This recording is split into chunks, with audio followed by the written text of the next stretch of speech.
ভাই, অনেকদিন পর দেশ স্বাধীন হয়েছে, তত্ত্বাবধায়ক সরকার গঠন করা হয়েছে, অলরেডি মন্ত্রণালয়ের দায়িত্বগুলো বুঝিয়ে দেওয়া হয়েছে। সব মিলিয়ে এই তত্ত্বাবধায়ক সরকার এবং সমন্বয়কারীদের প্রধানমন্ত্রীর অর্থাৎ তত্ত্বাবধায়ক সরকারের উপদেষ্টা হিসেবে দেওয়া হয়েছে। এই বিষয়টি কিভাবে দেখছেন আপনার দিক থেকে? বিষয়টা খুবই ভালো। এমন একজন লোককে দায়িত্ব দেওয়া হয়েছে যাকে সারা বিশ্ব চেনে, ডক্টর ইউনূস। তাকে নিয়ে কথা বলার মতো আমার হিম্মত নেই, আমি ছোট মানুষ। তবে আমাদের বাংলাদেশের জন্য লাভ হয়েছে। যেমন লাভ হয়েছে কেমন করে, এই মুহূর্তে তাকে যদি ক্ষমতা না দিয়ে আপনি অন্য কোনো, এই মুহূর্তে আপনি বিএনপি বলেন, জামাত বলেন, জাতীয় পার্টি বলেন, যে কোনো দল আপনি ক্ষমতা দিলে তাদেরকে এই মুহূর্তে তার অস্তিত্ব নেই। তারা 15 বছর ধরে না খাওয়া এক একটা রাজনৈতিক মামলা টামলা দিয়ে অনেকে অনেক রকম কিন্তু দৌড়ের ওপর কাকে দেশ দেবেন, তারা কিন্তু বর্তমানে সবাই লুটে পুটে খাবে। আর আমরা এমন একটা ব্যক্তিকে আমরা দায়িত্ব দিয়েছি সরকার, সে সারা ওয়ার্ল্ডে থাকে। বর্তমানে বাংলাদেশ যে ঋণমুক্ত আছে, যে আর্থিক মনে করেন ঘাটতি, সারা বাংলাদেশ যে হারে রাষ্ট্রীয় সম্পদ ধ্বংস করা হয়েছে, এই সম্পদগুলো গড়তে তার নিজস্ব যে একটা শক্তি আছে, সেই ইচ্ছে করলে একলা তার নিজস্ব ব্যক্তিগত ফান্ড থেকে কিন্তু বাংলাদেশ অর্ধেক ঠিক করে দিতে পারে রাষ্ট্রীয় সম্পদ।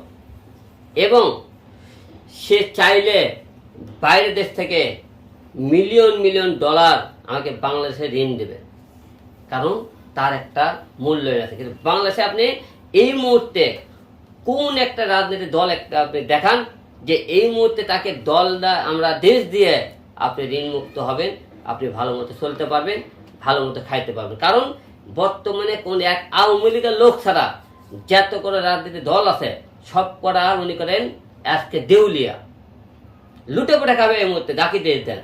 কিন্তু কাউকে দেশ দেওয়ার আগে এই দেশটা আগে ঠিক করতে হবে। নির্বাচনে এক মুহূর্তে কোনো নির্বাচন প্রশ্নই আসে না। আগে দেশ ঠিক হবে, জনগণ ঠিক হবে, তারপরে জনগণ ঠিক করবে নির্বাচন কবে দিতে হবে। কারণ আমরা এমন একজন লোককে পেয়েছি যে আল্লাহ যা করে ভালোর জন্য করে। এখন এই আপনাদের ডক্টর ইউনূসের মতো লোক আমাদের এই মুহূর্তে দেশে দরকার। কারণ সে বাইরের দেশ থেকে আমাকে মনে করেন হেল্প না করে, সে আমাকে সারা বাংলাদেশ যে ধ্বংস হয়েছে, সে আমাকে অর্থনৈতিক বিষয়ে হেল্প করতে পারে এবং বাইরের দেশ থেকে অনেক কিছু এনে কিন্তু আমার দেশ বাঁচাতে পারে। সেই হিসেবে বলবো যে আমরা বর্তমানে স্বাধীন হওয়ার পরে আমরা বাংলাদেশের জনগণ লাখিয়ে মরতে বলতে পারি। আমি যদি এর সাথে যুক্ত করি যে সমন্বয়কদের উপদেষ্টা করা হয়েছে, এটাও কি যুক্তিগত আপনার মনে হয়? দেখুন, যেহেতু স্বাধীন মনে করেন, যখন বাংলাদেশের ছাত্র আন্দোলনের কি একটা অধিকার আছে যে তারা কিন্তু একটু হলেও মনে করেন এই সরকারের পাশে মনে করেন তাদের দরকার আছে। কারণ আমরা তার শিক্ষিত সমাজের আমাদের দরকার আছে। তাদের আমাদের মতো এরকম ডক্টর ইউনূসের সাথে থাকলে আরো তারা উপদেষ্টা, এরকম সবাই মিলে যেহেতু 17 জন মিলে একটা আমাদের গ্রুপ করা হয়েছে, এরা সবাই মিলে একটা দেশ কিন্তু ভালো পরিকল্পনা করতে পারে। কিন্তু যারা ছাত্র সমাজ, আপনারা যারা 13 জনের আপনার একটা গ্রুপ ছিলেন, আপনারা মন খারাপ কেউ করবেন না। কারণ আপনারা সবাই জানেন, সবাইকে আপনাকে হয়তো দায়িত্ব দেওয়া সম্ভব হয়নি, কিন্তু আপনারা সবাই ভাইয়ে ভাই।